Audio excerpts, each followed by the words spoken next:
Hi hello എല്ലാവർക്കും picky ലേണിങ്സിൻ്റെ SCRT സീരീസിലേക്ക് സ്വാഗതം. നമ്മൾ കെമിസ്ട്രിയിലെ SCRT പാഠപുസ്തകവുമായിട്ട് ബന്ധപ്പെട്ടിട്ടുള്ള ഓരോ ടോപ്പിക്കായിട്ട് പഠിച്ചുകൊണ്ടിരിക്കുകയാണ്. നമ്മൾ അതിനകത്തെ ആറ്റവും മറ്റ് ടോപ്പിക്കുകളൊക്കെ നമ്മൾ പഠിച്ചു. ഇനി നമ്മൾ പഠിക്കാൻ പോകുന്നത് തന്മാത്ര അഥവാ മോളിക്യൂൾസ് എന്ന് പറയുന്ന ടോപ്പിക്കാണ്. അപ്പോൾ റെഡിയല്ലേ? നമുക്ക് ഈ ഒരു ചാപ്റ്ററുമായിട്ട് ബന്ധപ്പെട്ട് പഠിക്കാനുള്ള കാര്യങ്ങളെല്ലാം ഇന്ന് മനസ്സിലാക്കി പോവാം. ആദ്യമായിട്ട് എന്താണ് തന്മാത്ര എന്ന് പറയുന്നത്? തന്മാത്ര എന്ന് പറഞ്ഞാൽ ആറ്റങ്ങൾ ചേർന്നുണ്ടാവുന്നതാണ് തന്മാത്ര. ആറ്റം എന്താണെന്ന് കഴിഞ്ഞ ക്ലാസ്സിൽ നമ്മൾ പഠിച്ചിട്ടുണ്ടായിരുന്നു അല്ലേ? അല്ലെങ്കിൽ നമുക്കറിയാം, ഒരു സാധനത്തിനെ വളരെ വളരെ ചെറുതാക്കി കട്ട് ചെയ്താൽ നമുക്ക് അവസാനം കിട്ടുന്ന സാധനത്തിനെയാണ് നമ്മൾ ആറ്റം എന്ന് വിളിക്കുക. ആ പദാർത്ഥത്തിൻ്റെ ഗുണങ്ങൾ അടങ്ങിയിട്ടുള്ള ആളാണ് ആറ്റം എന്ന് പറയുന്നത്. പക്ഷേ ഈ ആറ്റത്തിന് ഫ്രീ ആയിട്ട് എക്സിസ്റ്റ് ചെയ്യാൻ പറ്റൂല. അതിന് സ്റ്റെബിലിറ്റി ഇല്ല. ഈ സാധനം റിയാക്ട് ചെയ്ത് പോകും. അങ്ങനെ റിയാക്ട് ചെയ്ത് വ്യത്യസ്തമായിട്ടുള്ള ആറ്റങ്ങൾ തമ്മിലാണ് റിയാക്ട് ചെയ്യുന്നതെങ്കിൽ ഒരു കോമ്പൗണ്ട് മോളിക്യൂൾ ഉണ്ടാക്കും. നമ്മുടെ കാർബൺ ഡൈ ഓക്സൈഡൊക്കെ പോലെ കാർബണും ഉണ്ട് ഓക്സിജനും ഉണ്ട് അല്ലേ? ഇനി ഇവർ ഒരേപോലെയുള്ള ആറ്റങ്ങളുമായിട്ടാണ് റിയാക്ട് ചെയ്യുന്നതെങ്കിൽ അവർ ഒരു മോളിക്യൂൾ ഉണ്ടാക്കും. അതായത് നമ്മുടെ ക്ലോറിനൊക്കെ പോലെ അല്ലെങ്കിൽ ഹൈഡ്രജനൊക്കെ പോലെ. ഓക്കെ, അപ്പോൾ ഇത്തരത്തിൽ നിൽക്കുന്ന ആളെയാണ് നമ്മൾ തന്മാത്ര അല്ലെങ്കിൽ മോളിക്യൂൾ എന്ന് വിളിക്കുന്നത്. ഇതൊരു കോമ്പൗണ്ട് മോളിക്യൂളാണ്. ഇത് നോർമലി സെയിം ആയിട്ടുള്ള മോളിക്യൂളാണ്. ഇങ്ങനെ ഉണ്ടാക്കുന്ന മോളിക്യൂളുകളെ സംബന്ധിച്ചിടത്തോളം ഫ്രീ ആയിട്ട് എക്സിസ്റ്റ് ചെയ്യാൻ പറ്റുന്ന ഒരു പദാർത്ഥത്തിൻ്റെ ഏറ്റവും ചെറിയ ഘടകത്തെയാണ് നമ്മൾ എന്ത് വിളിക്കുക? മോളിക്യൂള് എന്ന് വിളിക്കുക. മൂലകങ്ങളും സംയുക്തങ്ങളും ഒക്കെ തന്മാത്രകൾ കൊണ്ട് ഉണ്ടാക്കിയിട്ടുള്ളതാണ്. ഇതിൻ്റെ ഘടകഘടകങ്ങൾ തമ്മിലുള്ള ആകർഷണ ബലമാണ്. അതായത് ഇപ്പോൾ ക്ലോറിൻ്റെ 2 ആറ്റം ഉണ്ടെങ്കിൽ ഇവർ തമ്മിലുള്ള അട്രാക്ഷൻ, കാർബൺ ഡൈ ഓക്സൈഡിൻ്റെ ആറ്റംസ് ഉണ്ടെങ്കിൽ ഇവർ തമ്മിലുള്ള അട്രാക്ഷൻ, ഇതാണ് ഈ ഘടകങ്ങളെ എന്ത് ചെയ്യുന്നത്? ചേർത്ത് നിർത്തുന്നത് എന്ന് മനസ്സിലാക്കി വെച്ചേക്കാം. ഇനി പദാർത്ഥങ്ങളെ മൂലകങ്ങളെന്നും സംയുക്തങ്ങളെന്നും രണ്ടായിട്ട് തിരിക്കാം. മൂലകങ്ങൾ എന്ന് പറയുന്ന സമയത്ത് potassium, oxygen, nitrogen, helium, hydrogen തുടങ്ങി നമ്മുടെ പീരിയോഡിക് ടേബിളിൽ എഴുതി വെച്ചിട്ടുള്ള ആൾക്കാരെല്ലാം എന്താ? മൂലകങ്ങളാണ് അല്ലെങ്കിൽ എലമെൻറ്റുകളാണ്. നമ്മൾ ആലോചിച്ച് നോക്കിയേ, ഓക്സിജൻ്റെ ഒരു കഷ്ണം എടുത്തിട്ട് അതിൻ്റെ ഏത് ഭാഗത്ത് തപ്പിയാലും ഓക്സിജൻ്റെ ആറ്റം മാത്രമേ നമുക്ക് കിട്ടുള്ളൂ. അങ്ങനെയുള്ള ആളാണ് എലമെൻറ്റ്. ഇനി ഒന്നിൽ കൂടുതൽ എലമെൻറ്റിൻ്റെ ആറ്റങ്ങൾ ഒന്നിച്ചു ചേർന്ന് ഉണ്ടാക്കിയിട്ടുള്ളതാണ് കോമ്പൗണ്ടുകൾ എന്ന് പറയുന്നത്. Example water. ഇതിനകത്ത് നമ്മൾ കാര്യമായിട്ട് തപ്പിക്കഴിഞ്ഞാൽ നമുക്ക് ഹൈഡ്രജൻ എന്ന ആറ്റങ്ങളും കിട്ടും, ഓക്സിജൻ എന്ന് പറയുന്ന ആറ്റവും നമുക്ക് കിട്ടും. അപ്പോൾ ഇതെന്തായി? ഒരു സംയുക്തമായില്ലെങ്കിൽ ഒരു കോമ്പൗണ്ടായി. ഇപ്പോൾ NaCl കറിയുപ്പ്, സോഡിയത്തിൻ്റെ ഒരാറ്റം കിട്ടും, ക്ലോറിൻ്റെ ഒരാറ്റം കിട്ടും. പഞ്ചസാര എടുത്താൽ കാർബൺ, ഹൈഡ്രജൻ, ഓക്സിജൻ ഇതെല്ലാം നമുക്ക് അതിനകത്ത് നിന്ന് കിട്ടും. അപ്പോൾ അതെന്തായി? സംയുക്തങ്ങളായി. നമ്മുടെ ടെക്സ്റ്റ് ബുക്കിൽ കൊടുത്തിട്ടുണ്ടെങ്കിൽ ഒരു കാര്യം, potassium, oxygen, nitrogen, helium, hydrogen ഇതെല്ലാം മൂലകങ്ങളാണ്. ജലം, കറിയുപ്പ്, പഞ്ചസാര, അലക്കുകാലം, ചുണ്ണാമ്പ് ഇതൊക്കെ ഈ മൂലകങ്ങളുടെ ആറ്റങ്ങൾ ചേർന്നുണ്ടാക്കുന്ന സംയുക്തങ്ങളാണ്. ഓക്കെ, ഇനി ഈ സംയുക്തങ്ങൾ ഉണ്ടാക്കുന്ന സമയത്ത് അതിനകത്തുള്ള തന്മാത്രകൾ ഉണ്ടാക്കാൻ വേണ്ടിയിട്ട് എത്ര ആറ്റങ്ങൾ ഒന്നിക്കുന്നു എന്നുള്ളത് നോക്കാം. ഓക്സിജൻ O2 എന്ന തന്മാത്രയിൽ 2 ഓക്സിജൻ ആറ്റമാണുള്ളത്. ജലം എന്ന തന്മാത്രയിൽ എന്തുണ്ട്?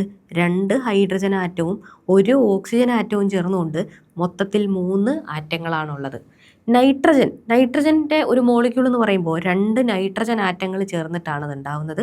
ഹീലിയം എന്ന് പറയുന്നതിനകത്ത് ഒരു ആറ്റമേ ഉള്ളൂ. ശ്രദ്ധിക്കുക, ഒരു ആറ്റമേ ഹീലിയത്തിനകത്തുള്ളൂ. ഹീലിയം മോണോ ആറ്റോമിക് ആയിട്ട് നിലനിൽക്കുന്നു. മീതേൻ എന്ന് പറയുമ്പോൾ CH4 ആണ്. ഇപ്പോൾ നോക്കിയേ, കാർബണിൻ്റെ ഒരു ആറ്റവും ഹൈഡ്രജൻ്റെ 4 എണ്ണവും കൂടെ ചേർന്ന് മൊത്തം 5 എണ്ണം. ഇനി പഞ്ചസാര എടുത്താൽ കാർബണിൻ്റെ 12ഉം ഹൈഡ്രജൻ്റെ 22ഉം ഓക്സിജൻ്റെ 11ഉം ചേർന്ന് മൊത്തം 45 ആറ്റങ്ങളാണ് അതിനകത്ത് ഉള്ളത്. ഇവർ തമ്മിൽ, ഈ പറയുന്ന ആറ്റങ്ങൾ തമ്മിൽ റിയാക്ട് ചെയ്ത് ഇത്തരത്തിലുള്ള ബോണ്ടുകളും മോളിക്യൂളും കോമ്പൗണ്ടും ഒക്കെ ഉണ്ടാക്കുന്നത് എന്തിനു വേണ്ടിയിട്ടാണ്? എല്ലാം തന്നെ ഇവർക്ക് സ്ഥിരത കൈവരിക്കാൻ വേണ്ടിയിട്ടാണ്. 18ാം ഗ്രൂപ്പിലെ മൂലകങ്ങളാണ് ഉത്കൃഷ്ടവാതകങ്ങൾ എന്ന് പറയുന്നത്. അതായത് helium, neon, argon, krypton, xenon, radon. ഇവരെ ഉത്കൃഷ്ടവാതകങ്ങൾ അല്ലെങ്കിൽ നോബിൾ ഗ്യാസ് അല്ലെങ്കിൽ ഇനേർട്ട് ഗ്യാസ് എന്ന് വിളിക്കുന്നു. 18ാമത്തെ ഗ്രൂപ്പിലുള്ള ആളുകൾ. ഇവർ പൊതുവെ മറ്റുള്ള ആറ്റങ്ങളുമായിട്ടൊന്നും സംയോജിക്കില്ല. നേരത്തെ നമ്മൾ ഹീലിയത്തിനെ കണ്ടില്ല, ഹീലിയം സംയോജിക്കില്ല അല്ലെങ്കിൽ നിയോൺ സംയോജിക്കില്ല. അല്ലാതെ മോണോ ആറ്റോമിക് ആയിട്ട് ഒറ്റയ്ക്ക് നിൽക്കാനായിട്ട് ഇവർക്ക് സാധിക്കുന്നു എന്നുള്ളതാണ്. അങ്ങനെ നിൽക്കുന്നുണ്ടെങ്കിൽ അതിൻ്റെ അർത്ഥം ഇവർ സ്റ്റേബിൾ ആണെന്നുള്ളതാണ്. അപ്പം നമുക്ക് ആലോചിച്ചറിയാം, മറ്റുള്ള ആറ്റങ്ങൾക്കൊന്നും ഇല്ലാത്ത എന്തോ പരിപാടി ഇവനുണ്ട്. ഇവൻ സ്റ്റേബിളാണ്. നമ്മുടെ നോബിൾ ഗ്യാസുകൾ സ്റ്റേബിളാണ് എന്ന് നമുക്ക് കിട്ടി. അപ്പം നമ്മൾ നോക്കിയപ്പോൾ മനസ്സിലായി, ഇവരുടെയൊക്കെ ഔട്ടർ മോസ്റ്റ് ഷെല്ല് കംപ്ലീറ്റ്ലി ഫിൽഡാണ്. നിയോൺ, ആർഗൺ, ക്രിപ്റ്റൺ ഇവരുടെയൊക്കെ ഔട്ടർ മോസ്റ്റ് ഷെല്ലിൽ 8 ഇലക്ട്രോണുകളുണ്ട്. ഹീലിയത്തിന് മാത്രം ആകെ ഒരു ഷെല്ലുള്ളൂ. അതിനകത്ത് മാക്സിമം 8 ഇലക്ട്രോൺ കൊള്ളിക്കാൻ പറ്റില്ലല്ലോ.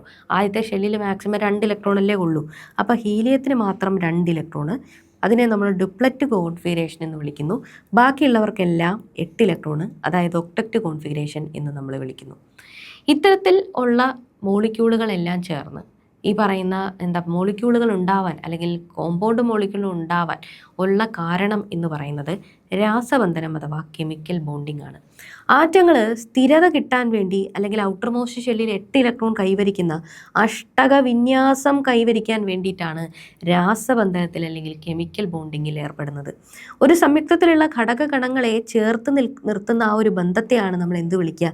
രാസബന്ധനം എന്ന് വിളിക്കുക. അപ്പോൾ കാർബൺ ഡൈ ഓക്സൈഡിനകത്ത് കാർബണും ഓക്സിജനും തമ്മിലുള്ള ഈ ഒരു അട്രാക്റ്റീവ് ഫോഴ്സാണ് എന്ത്? കെമിക്കൽ ബോണ്ട് എന്ന് പറയുന്നത്. ഇത് പലതരത്തിലുള്ള ബോണ്ടുകളുണ്ട്. അതിലൊന്നാമത്തേതാണ് അയോണിക് ബോണ്ട് അല്ലെങ്കിൽ അയോണിക ബന്ധനം എന്ന് പറയുന്നത്. ഇലക്ട്രോണുകളെ കൈമാറ്റം ചെയ്യുമ്പോഴാണ് അയണിക് ബന്ധനം ഉണ്ടാവുന്നത്. അതായത് ഇപ്പോൾ എൻ്റെ കയ്യിലൊരു പേനയുണ്ട്, എക്സ്ട്രാ 2 പേനുണ്ട്. അടുത്തിരിക്കുന്നവൻ്റെ കയ്യിൽ പേനയില്ല. എനിക്ക് എക്സ്ട്രാ ഉള്ള പേന കാരണം ഭയങ്കര ബുദ്ധിമുട്ട്, കനം കൂടുതൽ, എനിക്ക് ഈ പേന ആർക്കെങ്കിലും കൊടുത്താൽ മതി എന്നാ. പക്ഷേ അപ്പുറത്തിരിക്കുന്നവൻ്റെ കയ്യിൽ പേനയില്ല. അപ്പം ഞാൻ എന്ത് ചെയ്യും? നീ ഒരു കാര്യം ചെയ്യും, നീ ഈ പേന വെച്ചോ എന്ന് പറഞ്ഞു. അപ്പോൾ അവനും സ്റ്റേബിളായി, ഞാനും സ്റ്റേബിളായി, ഞങ്ങൾ രണ്ടുപേരും തമ്മിൽ കൂട്ടുമായി. ആ സാധനത്തിനെയാണ് എന്ത് വിളിക്കുന്നത്?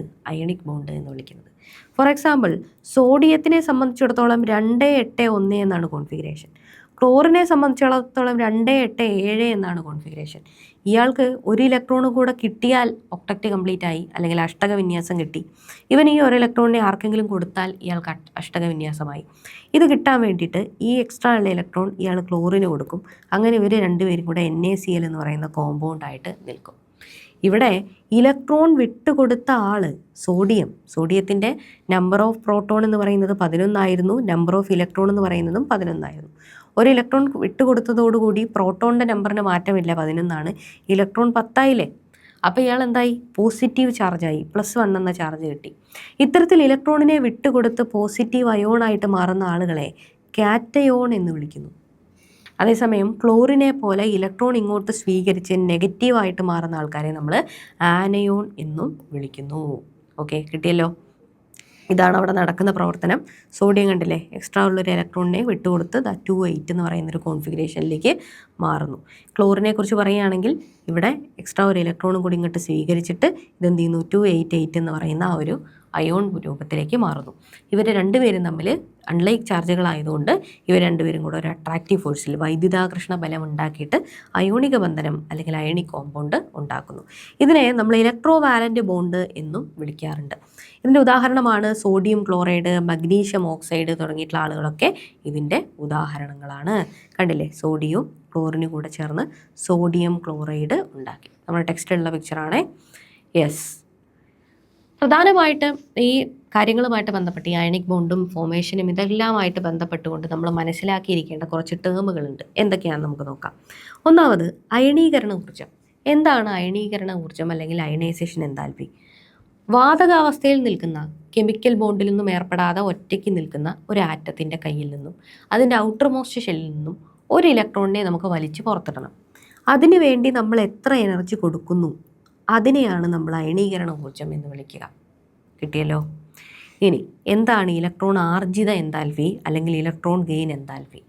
വാതക രൂപത്തിൽ ഒറ്റയ്ക്ക് നിൽക്കുന്ന ഒരു ആറ്റത്തിനെ സംബന്ധിച്ചിടത്തോളം അതിനകത്തേക്ക് ഒരു ഇലക്ട്രോൺ നമുക്ക് അങ്ങോട്ട് ചേർക്കണം. ഇലക്ട്രോൺ അങ്ങോട്ട് ചേർക്കണമെന്നുണ്ടെങ്കിൽ ഒന്നെങ്കിൽ ഊർജ്ജം കൊടുക്കണം, അല്ലെങ്കിൽ ഊർജ്ജം അതിങ്ങോട്ട് പുറത്തുവിടും. അപ്പോൾ ക്ലോറിൻ ഒരു ഇലക്ട്രോൺ എവിടുന്നാ സ്വീകരിക്കാമെന്ന് ആലോചിച്ച് നിൽക്കുക, അഷ്ടക വിന്യാസം കിട്ടാൻ വേണ്ടി. അപ്പം നമ്മൾ ഒരു ഇലക്ട്രോൺ കൂടെ കൊണ്ടുവന്നു കഴിഞ്ഞാൽ അത് സുഖമായിട്ട് അത് സ്വീകരിച്ച് ഉള്ള എനർജീനെ പുറത്തു വിടും. അപ്പം എന്തായി? ഇലക്ട്രോൺ ആർജിത എൻതാൽപ്പി നെഗറ്റീവായിട്ട് മാറി. ഇനി സോഡിയം ഉള്ള ഒരു ഇലക്ട്രോണിനെ ആർക്കാ കൊടുക്കുക ആലോചിച്ച് നിൽക്കുക? സോഡിയം. ആ സോഡിയത്തിനെ കൊണ്ട് ഒരു ഇലക്ട്രോൺ സ്വീകരിപ്പിക്കാൻ നോക്കിയാലോ? ഒരുപാട് എനർജി കൊടുത്താലേ അതിങ്ങോട്ട് സ്വീകരിക്കുള്ളൂ ഇലക്ട്രോൺ. കാരണം ഇലക്ട്രോൺ കൊടുക്കാനാണ് അതിന് താല്പര്യം, ഇലക്ട്രോൺ പോസിറ്റീവ് ആകാനാണ് താല്പര്യം. അപ്പോൾ സോഡിയത്തിനെ സംബന്ധിച്ചിടത്തോളം അതിൻ്റെ ഇലക്ട്രോൺ ആർജിത എൻതാൽപ്പി പോസിറ്റീവായിട്ട് മാറി. ഇത്തരത്തിൽ വാതക ആറ്റത്തിലേക്ക് ഇലക്ട്രോൺ സ്വീകരിപ്പിക്കാൻ വേണ്ടിയിട്ട് നമ്മൾ അങ്ങോട്ടേക്ക് കൊടുക്കുകയോ അല്ലെങ്കിൽ ആറ്റം പുറത്തു വിടുകയോ ചെയ്യുന്ന ഊർജ്ജത്തിനെയാണ് ഇലക്ട്രോൺ ആർജിത എൻതാൽപ്പി എന്ന് നമ്മൾ വിളിക്കുന്നത്. ഇലക്ട്രോൺ ഡോട്ട് ഡയഗ്രാം ബാഹ്യതമ ഷെല്ലിലെ ഇലക്ട്രോണുകളെ കുത്തുകൾ ഉപയോഗിച്ച് സൂചിപ്പിക്കുന്ന രീതിയാണ് ഇലക്ട്രോൺ ഡോട്ട് ഡയഗ്രാം. ഇത് രൂപീകരിച്ചിട്ടുള്ളത് ലൂയിസ് എന്ന് പറയുന്ന ശാസ്ത്രജ്ഞനാണ്. അദ്ദേഹമാണ് ഇത് പറഞ്ഞിട്ടുള്ളത്. അതായത് ഇപ്പോൾ സോഡിയത്തിനെ സംബന്ധിച്ചിടത്തോളം സോഡിയം ഔട്ടർമോസ്റ്റ് ഷെല്ലിൽ ഒരു ഇലക്ട്രോണാണ്. അപ്പോൾ അതിനെ നമുക്ക് ഇങ്ങനെ എഴുതാൻ പറ്റും. ക്ലോറിൻ ഔട്ടർമോസ്റ്റ് ഷെല്ലിൽ എത്രയാണ്? 7 ഇലക്ട്രോൺ. അപ്പോൾ നമ്മൾ 1 2 3 4 5 6 7 ഇങ്ങനെ നമ്മൾ എഴുതും. ഇതാണ് ഇലക്ട്രോൺ ഡോട്ട് ഡയഗ്രാം എന്ന് പറയുന്നത്. അയണീകരണ സംയുക്തങ്ങൾക്ക്, അതായത് ഇലക്ട്രോണുകളെ കൊടുക്കുകയോ വാങ്ങുകയോ ചെയ്തുകൊണ്ട് രൂപം കൊള്ളുന്ന സംയുക്തങ്ങൾക്ക് കുറേയധികം പ്രത്യേകതകളുണ്ട്. ജലം പോലെയുള്ള പോളാർ ലായകങ്ങളിൽ ഇത് ലയിക്കുന്നു. ജലത്തിനകത്ത് ഇപ്പോൾ ഉപ്പ് വെള്ളത്തിലിട്ട് കലക്കി അലിയൂലേ, അങ്ങനെ ലയിക്കുന്നു. ബാഷ്പീകരണ സ്വഭാവം ഇവർക്കില്ല, കാഠിന്യമുള്ളവയാണ്. ഇവാബ്രേറ്റ് ചെയ്യുന്ന സ്വഭാവം ഇവർക്കില്ല, കാഠിന്യമുള്ള ആളുകളാണ് ഇവർ. ഖരാവസ്ഥയിൽ ഇവർ ക്രിസ്റ്റലുകളായിട്ട് രൂപപ്പെടുന്നു. ഉപ്പിൻ്റെ ക്രിസ്റ്റലൊക്കെ ആയിട്ട് ഖരാവസ്ഥയിൽ ക്രിസ്റ്റൽ രൂപത്തിൽ ഇവർ കാണപ്പെടുന്നു. ഉയർന്ന മെൽറ്റിംഗ് പോയിൻറ്റും ഉയർന്ന ബോയിലിംഗ് പോയിൻറ്റുമാണ് ഇവർക്കുള്ളത്. ഖരാവസ്ഥയിൽ ഇവർ വൈദ്യുതി കടത്തിവിടില്ല. പക്ഷേ മെൽറ്റ് ചെയ്താലോ അല്ലെങ്കിൽ ജലത്തിൽ അലിയിപ്പിക്കുകയോ ചെയ്തു കഴിഞ്ഞാൽ ഇവരെന്ത് ചെയ്യുന്നു? വൈദ്യുതി കടത്തിവിടും. ഇനി മൂലകത്തിൻ്റെ ചുറ്റും അതിൻ്റെ ബാഹ്യതമ ഷെല്ലിലുള്ള ഇലക്ട്രോണുകളെ ഡോട്ടുകൾ ഉപയോഗിച്ച് നമ്മൾ ഡെപ്പിക്റ്റ് ചെയ്യുന്നതിനെ വിളിക്കുന്ന പേരാണ് എന്ത്?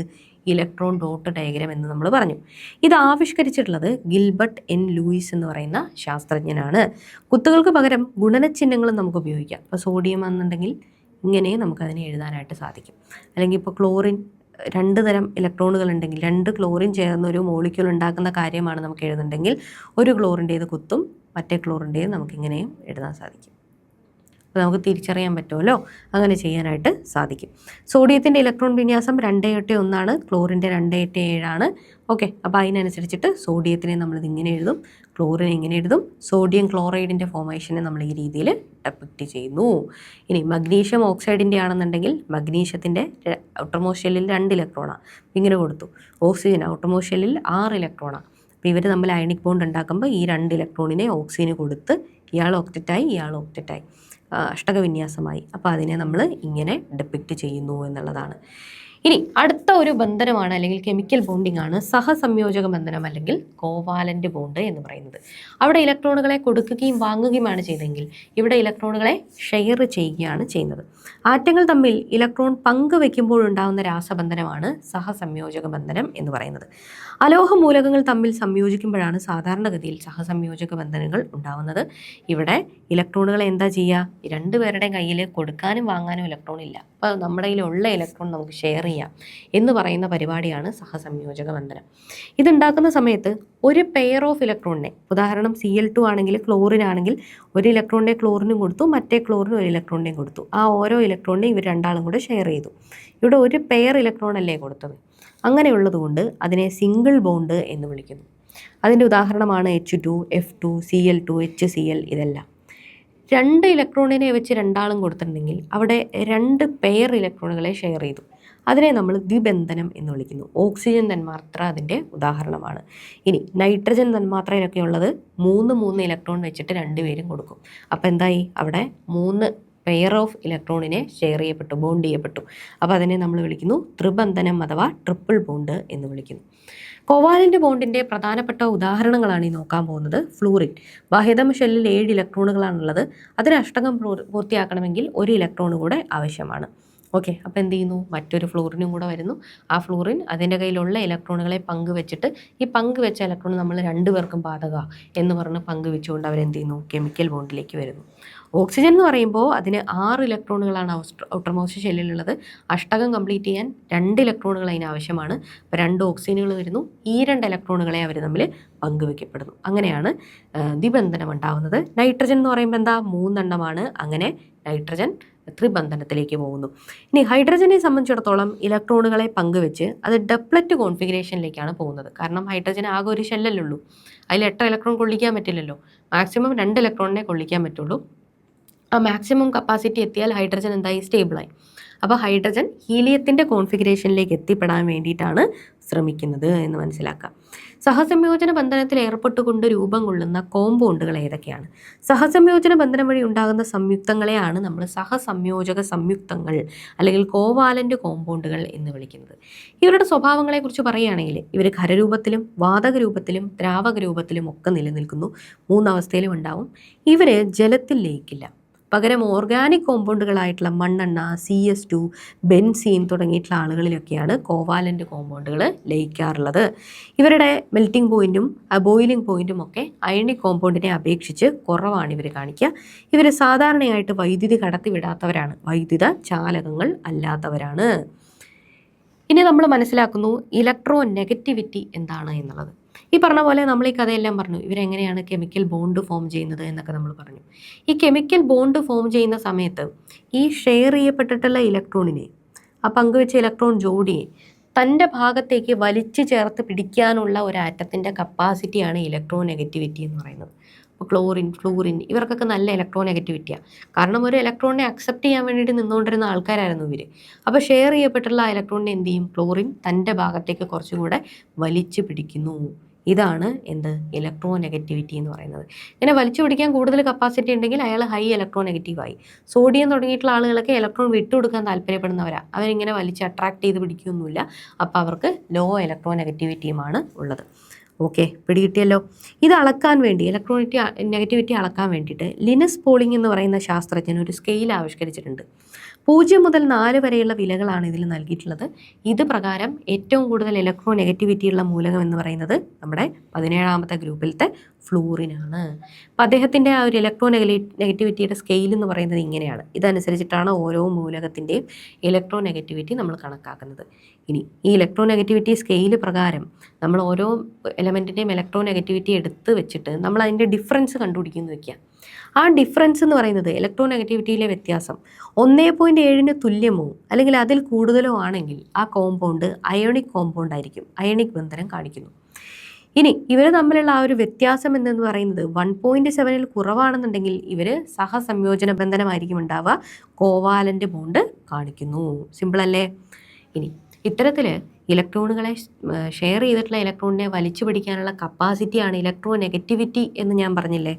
ഇങ്ങനെ വലിച്ചു പിടിക്കുന്ന സമയത്ത് ഫോർ എക്സാമ്പിൾ HCl, ഇതിനകത്ത് ഷെയർ ചെയ്യപ്പെട്ടിട്ടുള്ള ഇലക്ട്രോണിനെ ക്ലോറിൻ ഇലക്ട്രോ നെഗറ്റിവിറ്റി കൂടുതലായതുകൊണ്ട് ഇവൻ ഭയങ്കരമായിട്ട് അടുത്തേക്ക് വലിച്ചു പിടിക്കും.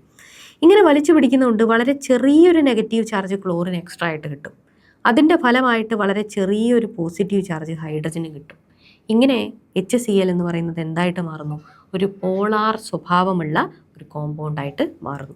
ഒരേ മൂലകത്തിൻ്റെ ആറ്റങ്ങൾ ചേർന്ന് H2, N2 തുടങ്ങിയിട്ടുള്ള ഇലക്ട്രോ നെഗറ്റിവിറ്റി തുല്യമായതുകൊണ്ട് തുടങ്ങിയിട്ടുള്ളവ ഉണ്ടാക്കുമ്പോൾ ഇതിനകത്ത് ഇലക്ട്രോ നെഗറ്റിവിറ്റി തുല്യമായതുകൊണ്ട് ഇതിനകത്ത് തുല്യമായിട്ടുള്ള ആകർഷണമായിരിക്കും ഉണ്ടാവുക. അവിടെ പോളാർ സംയുക്തം ഉണ്ടാക്കുന്ന കഥയൊന്നുമില്ല.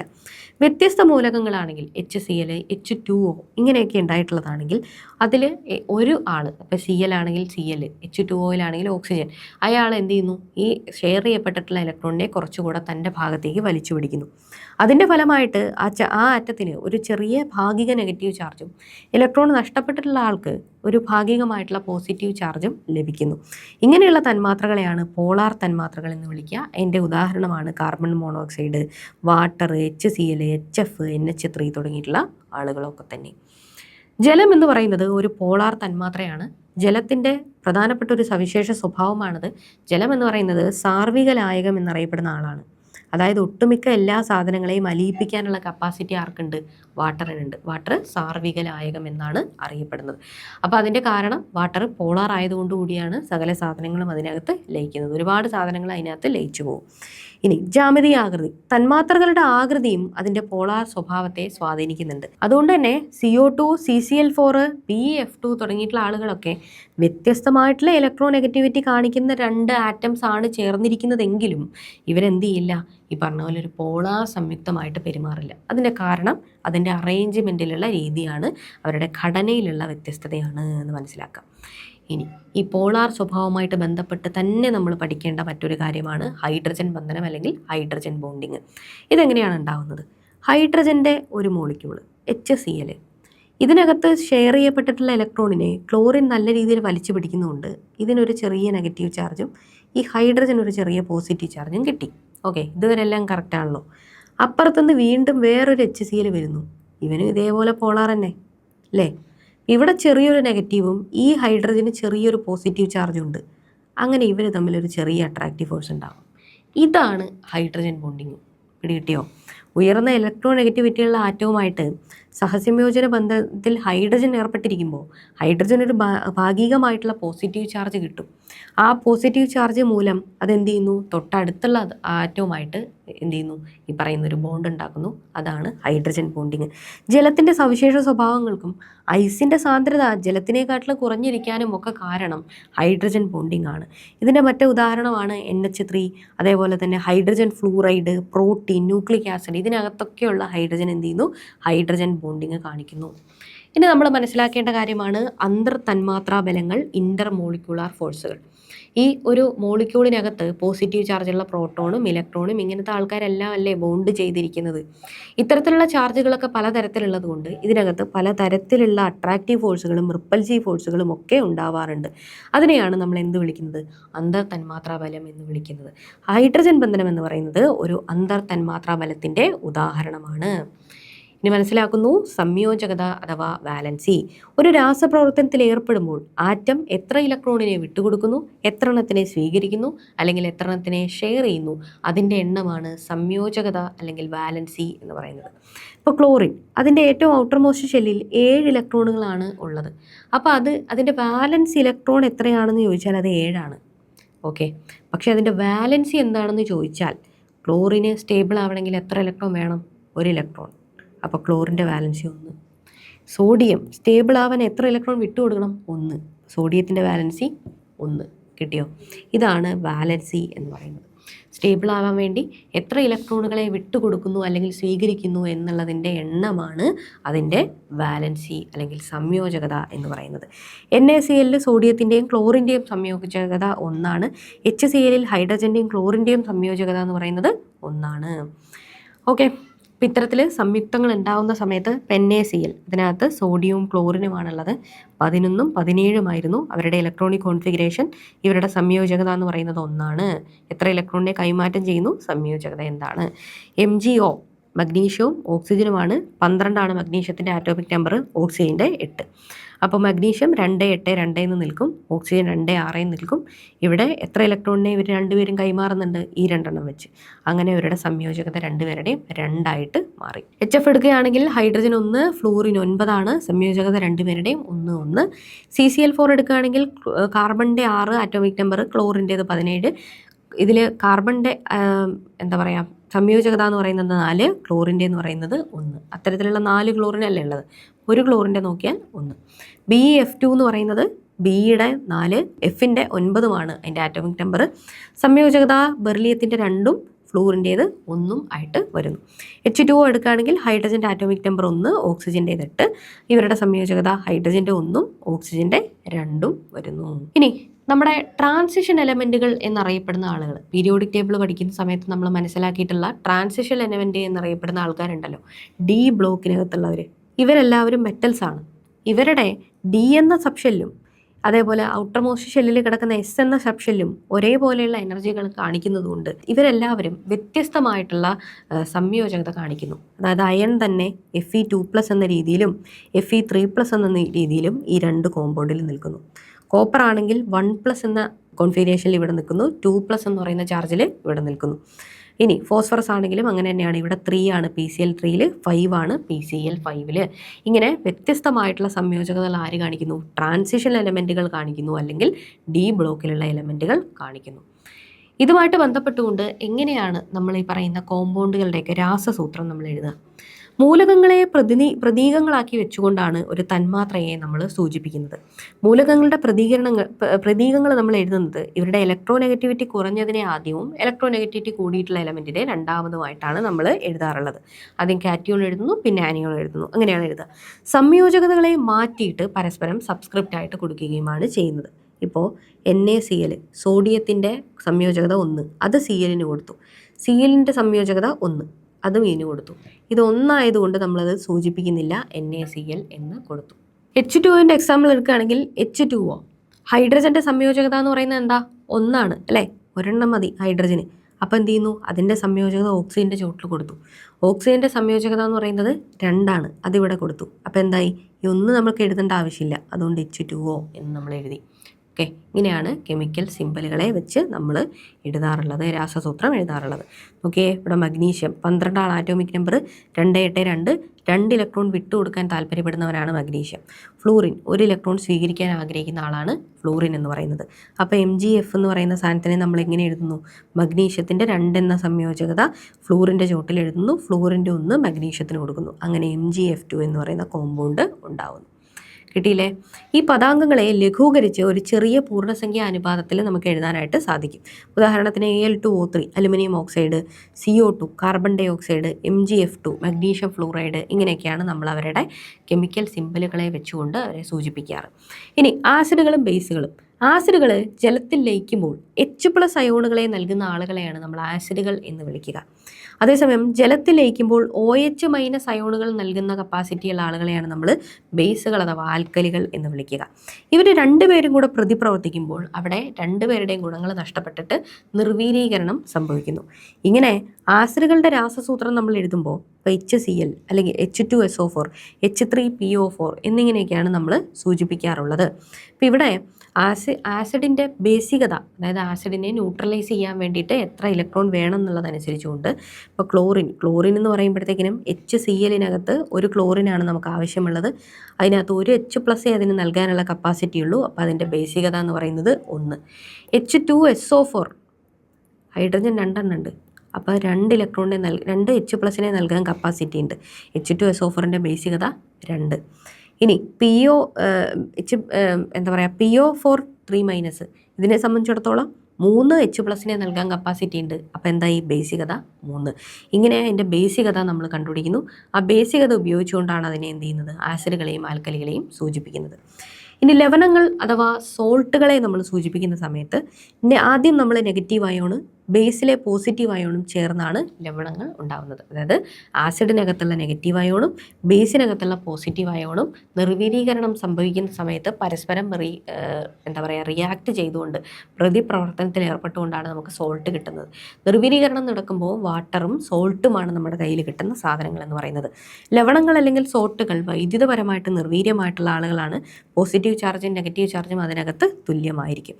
ഇപ്പോൾ ഉദാഹരണത്തിന് NaOH എന്ന് പറയുന്ന സാധനം എടുക്കുകയാണെങ്കിൽ ഈ NaOHനകത്തുള്ള Na, അതുപോലെ അപ്പുറത്തുള്ള HClനകത്തുള്ള Cl-, ഇത് രണ്ടും കൂടെ ചേർന്ന് NaCl എന്ന് പറയുന്ന സോൾട്ട് നമുക്കുണ്ടാവുന്നു. ബാക്കിയുള്ള സാധനം ബാക്കി എന്തുണ്ട്? OHും ഇവിടെ ഒരു H ഉണ്ട്. അത് രണ്ടും കൂടെ വാട്ടറായിട്ട് മാറുകയും ചെയ്യുന്നു. ഇതാണ് ആ ഒരു കെമിക്കൽ റിയാക്ഷൻ എന്ന് പറയുന്നത്. ഓക്കെ. ഇനി ലവണങ്ങൾ അല്ലെങ്കിൽ സോൾട്ടുകൾ പൊതുവേ വൈദ്യുതപരമായിട്ട് നിഷ്പക്ഷമാണ്. അവർ ചാർജുകളെ കടത്തിവിടാത്ത ആളുകളാണ്. ആദ്യം പോസിറ്റീവ് അയോണിൻ്റെ പ്രതീകം നമ്മൾ എഴുതുന്നു. ഇപ്പോൾ NaCl ആണെന്നുണ്ടെങ്കിൽ ഇതിനകത്ത് പോസിറ്റീവ് Na ആണ്. നമ്മൾ Na എന്നുള്ള കാറ്റിയോണിനെ ആദ്യം ഇടുന്നു, പിന്നീട് നെഗറ്റീവ് ആയിട്ടുള്ള ആളെ എഴുതി വയ്ക്കുന്നു. ഇങ്ങനെയാണ് നമ്മൾ സോൾട്ടുകളെ ഡെപ്പിക്റ്റ് ചെയ്യാറുള്ളത്. അയോണുകളുടെ ചാർജ് എന്താണോ അതിനെ പരസ്പരം മാറ്റി നേരത്തെ നമ്മൾ പറഞ്ഞ പോലെ തന്നെ പദാംഗമായിട്ട് സബ്സ്ക്രിപ്റ്റായിട്ട് നമ്മൾ അതിനകത്ത് എഴുതി വയ്ക്കുന്നു. ഈ പദാംഗങ്ങളെ ലഘൂകരിച്ച് പൂർണ്ണസംഖ്യ ആക്കിക്കൊണ്ടാണ് നമ്മളിവരെ എന്ത് ചെയ്യുന്നത്? ഡെപ്പിക്റ്റ് ചെയ്യുന്നത്. അപ്പോൾ magnesium phosphate positive അയോണാണ് Mg2+, PO4 3+ എന്ന് പറയുന്നത് നെഗറ്റീവ് അയോണാണ്. അപ്പോൾ ആദ്യം Mg എഴുതിയ ശേഷം PO4 3+ എഴുതുന്നു. ഇവരുടെ ചാർജുകൾ പരസ്പരം മാറ്റിക്കൊണ്ട് നമ്മൾ ഇതേപോലെ എഴുതി വയ്ക്കുന്നു. ഇങ്ങനെയാണ് നമ്മൾ സോൾട്ടുകളെ ഡെപ്പിക്റ്റ് ചെയ്യുക. കാൽസ്യം സൾഫേറ്റ് എടുക്കുകയാണെങ്കിൽ CaSO4 ആണ്. Ca2+, കാൽസ്യം ഹൈഡ്രോക്സൈഡ് SA4 2- ആണ്. പോസിറ്റീവ് ആയിട്ടുള്ള ആളെ ആദ്യം എഴുതണം. അങ്ങനെ Ca2+നെ ആദ്യം എഴുതുന്നു, പിന്നെ SO4 2- എഴുതുന്നു. ഇതിൻ്റെ സംയോജകതകളെ നമ്മൾ പരസ്പരം മാറ്റുമ്പോൾ Ca2SO4 2 ഇങ്ങനെയാണ് കിട്ടുക. പക്ഷേ ഈ 2 നമുക്ക് വെട്ടിക്കളയാം. അങ്ങനെ അത് CaSO4 ആയിട്ട് മാറുന്നു. ഓക്കെ, ഇങ്ങനെയാണ് നമ്മൾ സൂചിപ്പിക്കുക. ഇവിടെ നിന്ന് കുറച്ച് എക്സാമ്പിൾ തന്നിട്ടുണ്ട്. Magnesium chloride, magnesium sulphate, calcium carbonate, ammonium chloride, calcium phosphate, അതേപോലെ തന്നെ സോഡിയം സൾഫേറ്റ്. ജസ്റ്റ് ഒന്ന് നോക്കി വെച്ചേക്കാം. ഇന്ന് ഞാൻ പറഞ്ഞിട്ടുള്ള നമ്മൾ ഡിസ്കസ് ചെയ്തിട്ടുള്ള കാര്യങ്ങളെല്ലാം തന്നെ കുറച്ച് സ്പീഡിലാണ് നമ്മൾ പോയത്. കാരണം ക്ലാസ്സിലും അല്ലാതെയും ഒക്കെ നമ്മൾ ഒരുപാട് പഠിക്കുന്നൊരു ടോപ്പിക്കാണിത്. അതുകൊണ്ടാണ് ഒരുപാട് അങ്ങോട്ട് എക്സ്പ്ലെയിൻ ചെയ്യാതിരുന്നത്. നമ്മുടെ SCERT പാഠപുസ്തകത്തിലെ 9ാം ക്ലാസ്സിൻ്റെ 3ാമത്തെ ചാപ്റ്ററിനകത്താണ് ഇന്ന് നമ്മൾ പഠിച്ചിട്ടുള്ള കാര്യങ്ങളെല്ലാം ഇൻക്ലൂഡ് ചെയ്തിട്ടുള്ളത്. ഇന്ന് പറഞ്ഞിട്ടുള്ള കാര്യങ്ങളെല്ലാം നിങ്ങൾക്ക് ഏകദേശം പിടികിട്ടിയിട്ടുണ്ടാവും എന്ന് വിചാരിക്കുന്നു. ഈ പറഞ്ഞ കാര്യങ്ങൾ മനസ്സിൽ വെച്ചുകൊണ്ട് SCERT വായിക്കുകയോ അല്ലെങ്കിൽ നമ്മുടെ സ്ലൈഡുകൾ വായിക്കുകയോ ഒക്കെ ചെയ്യുക. അപ്പോൾ നിങ്ങൾക്ക് കൃത്യമായിട്ട് തലയിലത് ഉറച്ചിരിക്കും. ഓക്കെ, അപ്പോൾ ഇന്നത്തെ ക്ലാസ് എല്ലാവർക്കും മനസ്സിലായിട്ടുണ്ടാവും എന്ന് തന്നെ വിശ്വസിക്കുന്നു. അടുത്ത ക്ലാസ്സിൽ SCERTയിലെ അടുത്ത ടോപ്പിക്കുമായിട്ട് നമുക്ക് കണ്ടുമുട്ടാം. Thank you.